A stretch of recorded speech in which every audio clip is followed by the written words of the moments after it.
శ్రీ సచిదానంద సమర్థ సద్గురు సాయి మహారాజ్కి జై. సాయి బిడ్డలందరికీ కూడా సాయినాథుని ఆశీర్వాదాలతో మనము 30వ అధ్యాయంలో నిన్న శ్యామ గారు కాకాజీ గారు యొక్క అంతరార్థాన్ని మనం తెలుసుకున్నాము. మరి వాళ్ళకి దేవత అనుగ్రహము, మరి వాళ్ళ కోరిక ఏ విధంగా ఆయన మొక్కు చెల్లించుకోవడానికి రావడము, శ్యామ గారు కాకాజీ గారేమో షిరిడీకి రావాలనుకున్న కోరిక మనం నిన్న విన్నాం కదండి. మరి ఈవేళ మీరెవ్వరు ఎచ్చటి నుండి వచ్చినారని కాకాజీ అడిగాను శ్యామ గారిని. శ్యామ గారు వచ్చారు కదండి, ఈయనకేమో షిరిడి వెళ్ళాలని కోరిక ఉంది. ఆయన్ని అడిగారు, మీరు ఎక్కడి నుంచి వచ్చారు ఏంటి అని అడిగాడు. అడిగితే మాది షిరిడి, నేను సప్తశృంగి మొక్కు చెల్లించుటకు ఇక్కడికి వచ్చినాను. మాది షిరిడి, నేను సప్తశృంగి దేవతకి మొక్కు చెల్లించుకోవడానికి వచ్చాను. శ్యామయ్య, నేను షిరిడి నుండి వచ్చినను తెలియగానే శ్యామను కాకాజీ కౌగిలించుకునేను. చూడండి, ఆయన నేను షిరిడి నుంచి వచ్చాను అని అనగానే శ్యామ గారు ఈ కాకాజీ గారు వెంటనే కౌగిలించుకున్నారంటండి. ఆనందం, అబ్బా షిరిడి వెళ్ళాలని ఉత్సాహంగా ఉన్నారు కదండి ఈయన, అందుకని ఆ ఆనందంలోని ఆయన్ని కౌగిలించుకున్నారంటండి. ప్రేమచే మైమరిచెను వారు సాయి లీలల గురించి ముచ్చరించుకునేది. శ్యామ మొక్కులన్నీ చెల్లించిన పిమ్మట వారిద్దరూ షిరిడీకి బయలుదేరేది. ఇద్దరు మంచి చెడ్డ మాట్లాడుకున్నారు. నేను ఇలాగా చెల్లించుకోవడానికి వచ్చానని ఈయన స్వప్నము అన్నీ ఈయన చెప్పడము, వీళ్ళిద్దరూ మంచి చెడ్డ మాట్లాడుకున్న తర్వాత చూడండి ఇద్దరు కలిసి మళ్ళీ షిరిడి ప్రయాణం అయ్యారు. బయలుదేరి షిరిడి చేరగానే కాకాజీ మసీదుకు పోయి బాబాను చూచి వారి పాదములపై పడాను. అతని కండ్లు కన్నీటితో నిండిపోయాను. అతని మనసు శాంతించాను. ఆనంద బాష్పాలు. బాబాగారిని చూడగానే, షిరిడి వెళ్ళగానే, మసీదులోని బాబాగారిని చూడగానే కాకాజీ గారు ఆయన్ని పాద నమస్కారం చేసుకుని బాబాగారికి అసలు మైమర్చిపోయాడంటండి. ఆనంద బాష్పాలతో ఆయన పాదాల మీద పడిపోయాడంటండి. ఆయన అతని మనసు శాంతించిందంటండి. ఆయన మనసు సప్తశృంగి దేవత స్వప్నంలో తెలియపరిచిన రీతిగా బాబాను చూడగానే అతని మనసులోని చాంచల్యం అంతయు పోయి ప్రశాంతంగా ఉన్నాడంటండి. ఆయన అప్పటి వరకు మనశ్శాంతితో లేడండి. ఆ తల్లి చెప్పింది కదండి, సప్తశృంగి దేవత ఆయనకి స్వప్నంలో కనబడి ఆయన్ని చూడంగానే ఇంకేముంది ఆయన ఆనందం. మనకైనా అంతే కదండి. మన బాబాగారు ఏదో రూపంలో మన దగ్గరికి వచ్చారనుకోండి, మనం ఎంత ఆనందపడిపోతామండి. అదేవిధంగా ఆయన్ని మనం దర్శించుకున్నా ఏదో రూపంలో మరి ఎంత సంతోషం అండి మనకి. అదేవిధంగా ఆయన కూడా అంత ఆనందభరితుడు అయిపోయాడంటండి. అతని మనసు శాంతించాను. సప్తశృంగిదేవ స్వప్నంలో తెలియపరిచిన రీతిగానే బాబాను చూడగానే అతని మనసులోని చాంచల్యమంతయు పోయింది, ప్రశాంతం వహించింది. కాకాజీ తన మనసులోని ఇట్లా అనుకునేను, ఏమీ అద్భుత శక్తి, బాబా ఏమీయో పలకలేదు, ఉత్తర ప్రత్యుత్తములు కూడా జరగలేదు, ఆశీర్వచనములైనను జరగలేదు. కేవలము వారి స్పర్శనయే సంతోషమునకు, అంటే వారి దర్శనమే నాకు సంతోషమునకు కారణమయ్యను. వారి దర్శన మాత్రముననే నా మనశ్శాంచల్యము పోయినది, అంతరంగమున ఆనందము ఉద్భవించినది. ఇది ఏ దర్శన భాగ్యము. అతడు తన దృష్టి సాయినాథుని పాదములపై నిగడించెను. అతని నోట మాట రాకుండెను. బాబా లీలలు విని అతని సంతోషమున కంతు లేకుండెను. బాబాను సర్వస్వ శరణాగతి వేడెను. తన వేదనను బాధలను మరచెను. స్వచ్ఛమైన ఆనందమును పొందెను. అక్కడ 12 రోజులు సుఖముగా నుండి తుదకు బాబా వద్ద సెలవు తీసుకుని వారి ఊది ప్రసాదము ఆశీర్వాదములను పొంది ఇల్లు చేరింది. ఆయన ఆనందాన్ని అసలు చెప్పనలవి కాదండి. చూడండి, ఆ తల్లి చెప్పడము, ఈయన రావడము, బాబాగారిని దర్శించుకోవడము, ఆయన పాదసేవ. పోనీ ఆయన్ని ఎప్పుడన్నా చూశాడా ఆయన? లేదు, కానీ ఆయన లీల చూశారు. అలా బాబాగారిని మొత్తానికి దర్శించుకుని ఆయన మళ్ళీ ఇల్లు చేరారండి. రహత కుశల్ చంద్, చూడండి, రహత కుశల్ చంద్ గారు తెల్లవారుజామున వచ్చిన స్వప్నము నిజమయ్యగునని అందరూ అందరు. ఇది సత్యమే కావచ్చు. నిజంగా తెల్లవారుజామున వచ్చిన కళలు నిజమవుతాయి చాలా వరకు. అది నిజంగానే నిజమండి, అది గుర్తుంటుంది. అదే ఎప్పుడొకప్పుడు వస్తాయి చూడండి, మధ్య మధ్యలో వస్తాయి అవి పీడకళలు. మనకి ఏ కళ వచ్చినా గుర్తుండదు చూడండి, అది మంచి కళ కాదు. అది మనకు వచ్చిన కళ గుర్తుంటుంది చూడండి, అది నిజమైన కళ. స్వప్నంలో కూడా మన మనస్సు శాంచల్యంగా ఏకాగ్రగా అలా ఉందనుకోండి, అది వచ్చే కళలు మంచివి కాదు. అదే ప్రశాంతంగా ఉండి, అదే భగవత్ ధ్యాసలోనో ఉన్నప్పుడు మనము ఒక దాని మీద మనస్సు పెట్టి ఆ భగవంతుని స్మరించుకుంటూ పడుకున్నప్పుడు కానీ, అందుకని అంటారండి, భగవన్నామ స్మరణ చేసుకునే నిద్రపోవాలి. ఆ భగవంతుని స్మరించుకుంటూ నీకు నిద్ర పట్టేంతవరకు ఆ స్మరణలోనే ఉన్నామనుకోండి, తప్పకుండా మనకి ఆయన దర్శనం ఇస్తాడండి. మన మనస్సులో అనుకుంటాం కదా, ఒకటి ఇలాగా ఏదో ఉంటాయి కదండి సంసారకంలో బాధలు అవి అనుకుంటూ స్మరించుకుంటూ ఉంటే దానికి పరిష్కారం స్వప్న దర్శనం ద్వారా కూడా మనకి జరుగుతుందండి. ఇది నిజం, ప్రతి సాయి బిడ్డ గమనించుకోండి. అయితే పిచ్చి పిచ్చి ఆలోచనలతో ఉంటే కాదండి, ప్రశాంతంగా ఉంటూ మనము భగవద్ధ్యానంలో ఉంటేనే అది సాధ్యమవుతుంది. తప్పకుండా మంచి స్వప్నం వస్తుంది. ఆ స్వప్నంలో వచ్చింది నిజంగా నిజమవుతుందండి. అలాగే కుశల్ చంద్ గారికి ఇలాగ స్వప్నంలో ఇది సత్యమా కావచ్చునా అని అనుకుంటాడండి. ఒక ఉదాహరణగా ఒకనాడు సాయంకాలము బాబా కాకాసాహెబ్ దీక్షిత్ను రహతాకు పోయి చాలా రోజుల నుండి చూడకుండుటచే కుశల్ చంద్ను తీసుకుని రమ్మనేను. ఒక టాంకాను తీసుకుని కాకా రహతా వెళ్ళాను. కుశల్ చంద్ను కలుసుకొని బాబా చెప్పిన వార్తను అందజేశాను. దీనిని విని కుశల్ చంద్ ఆశ్చర్యపడెను. మధ్యాహ్న భోజనాంతరం నిద్రపోచుండగా తన స్వప్నంలో బాబా కనబడి వెంటనే షిరిడీకి రమ్మన్నారనే నందున నతడు షిరిడీకి పోవుటకు ఆతృతతోనున్నానని చెప్పాను. తన గుర్రము అచట లేకుండాటచే తన కుమారుని బాబాకు ఈ సంగతి తెలియపుటకై పంపెను. కుమారుడు ఊరు బయటకు పోవుసరికి దీక్షిత్ టాంకాను తీసుకుని వచ్చాను. కుశల్ చంద్ను దీన్ని తీసుకుని రావాల్సిందని బాబా దీక్షిత్కు చెప్పుటచే ఇద్దరూ టాంకాలో కూర్చుండి షిరిడీకి చేరిరి. కుశల్ చంద్ బాబాను దర్శించాను. అందరూ సంతసించిరి.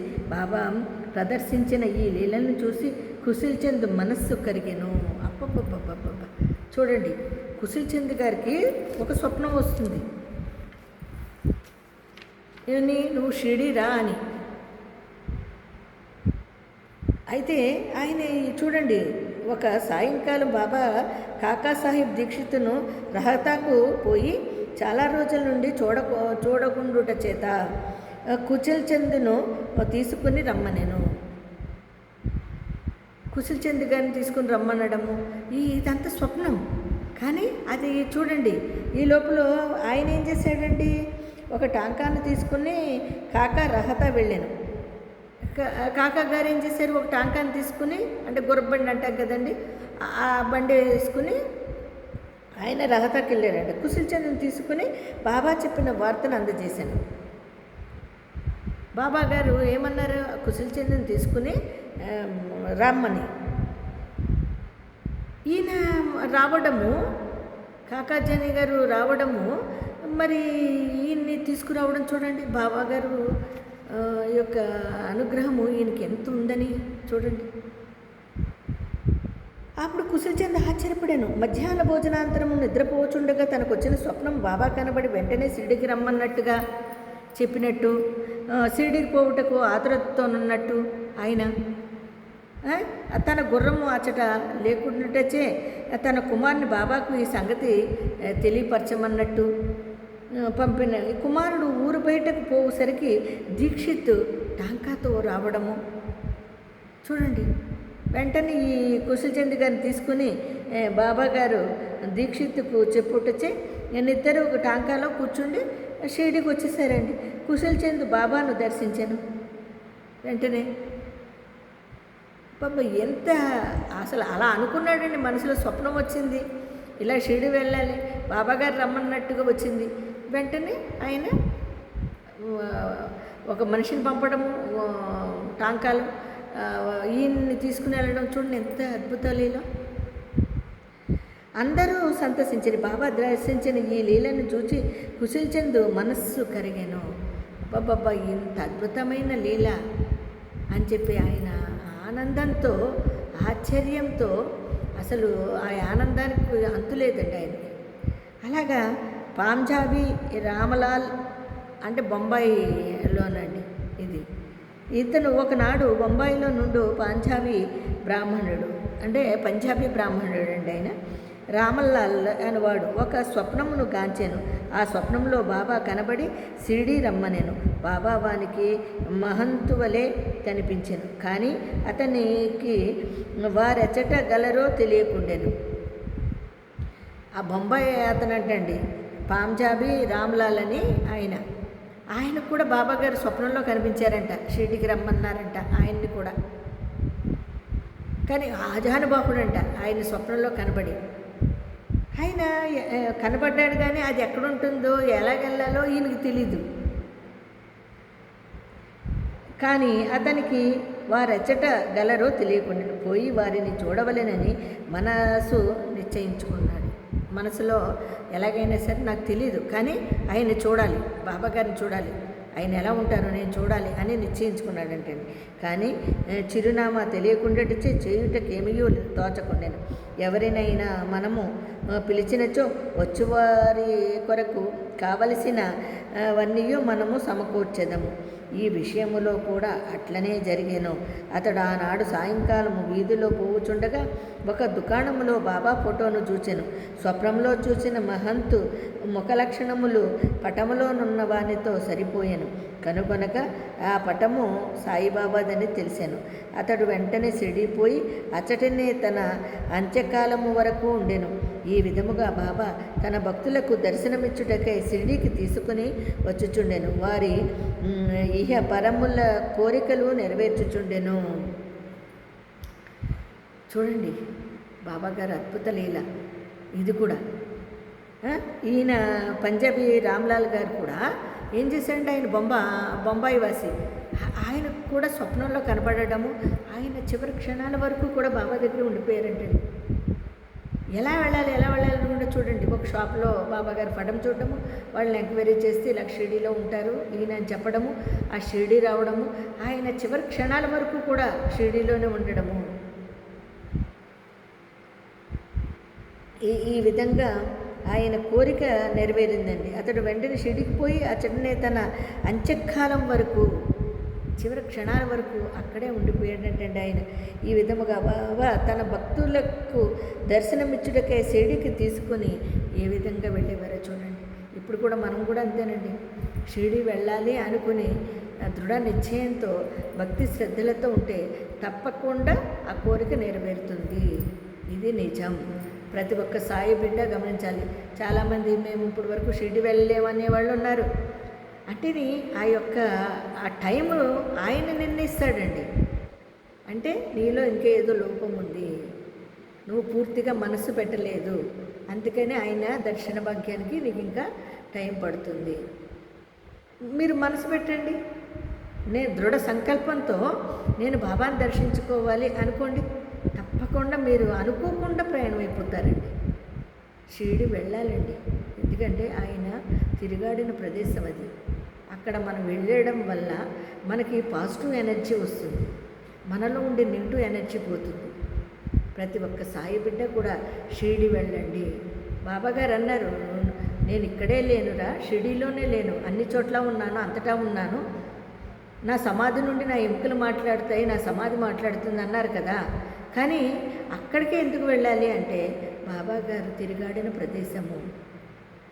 అక్కడ అడుగు పెట్టగానే మనలో ఉండే నెగిటివ్ ఎనర్జీ ఎంత పోతుందండి, పాజిటివ్ ఎనర్జీ వస్తుంది, కొంచెం మనలోని శక్తి వస్తుంది, అన్నీ మర్చిపోతామండి హాయిగా. ఇప్పుడు తిరుమల వెంకటేశ్వర స్వామి గారిని దర్శించుకున్నప్పుడు చూడండి, వెళ్ళేటప్పుడు ఎంత కష్టపడతాము, తిరుమల ఎందుకు వచ్చామరా అన్నట్టుగా బాధపడతాం. కానీ ఆయన్ని రెప్పపాటుగా దర్శనం చేసుకోగానే ఎంత ఆనందపడతామండి. అదేనండి షిరిడి సాయినాథుల వారు కూడా అంతే. షిరిడి వెళితే అలాంటి భావన. ఆయన చూడకున్నా కూడా ఇంకా మనం చూడం, షిరిడీలో పాదం పెట్టంగానే అసలు అందుకనే ధూళి దర్శనం అంటారండి. ఒక దర్శనం చేసేసుకుని ధూళి దర్శనము, ఆ తర్వాత కూడా ఆయన్ని నిదానంగా దర్శనం చేసుకోవచ్చు. అందుకని ముఖ దర్శనం ఏర్పాటు చేశారండి. ధూళి దర్శనం అంటే డైరెక్ట్గా బాబా దగ్గరికి వెళ్ళడం కాదండి. అక్కడ ముఖదర్శనం చేసుకుని ఆయన్ని వెళ్ళి చక్కగా మళ్ళీ మనం ఫ్రెష్ అయ్యి ఆయన దర్శనానికి వెళ్ళొచ్చండి. ఈ విధంగా బాబా గారి యొక్క అనుగ్రహము, ఆశీర్వాదము ఎంతని చెప్పమండి, అద్భుతం అండి. ఈ అమృత బాండలోని అలాంటి ఆశ్చర్యకరమైనవి, ఆనందకరమైనవి, ఎనలేని ఆశీర్వాదాలతో కూడిన అమృత భాండ అండి ఇది, ఈ గ్రంథం సాయి సచ్చరిత్ర. ప్రతి ఒక్క సాయి బిడ్డ కూడా చదువుకోలేని వాళ్ళు చదివిన వాళ్ళది వినండి శ్రద్ధాభక్తులతో.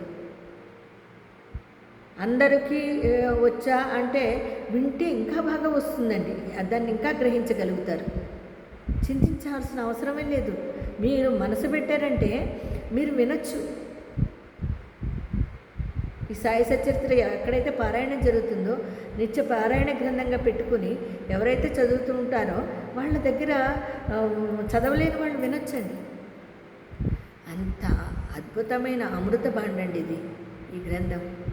తప్పకుండా సాయి బిడ్డలందరూ ఈ గ్రంథాన్ని చదివి మనం కూడా ఆనాటి సాయి బిడ్డల్లాగా ఈనాడు మన సాయి బిడ్డలుగా జీవించాలని నా ఆశ అండి. సాయినాథ్ గారి సేవలో మనందరం కూడా తరించాలనేదే నా కోరికండి. మరి ఈ యొక్క 30వ అధ్యాయం కూడా ముగిసిందండి. రేపు పొద్దున్న నుంచి మనము 31వ అధ్యాయంలోకి వెళదాము. అంతవరకు సాయిరామ్ అండి.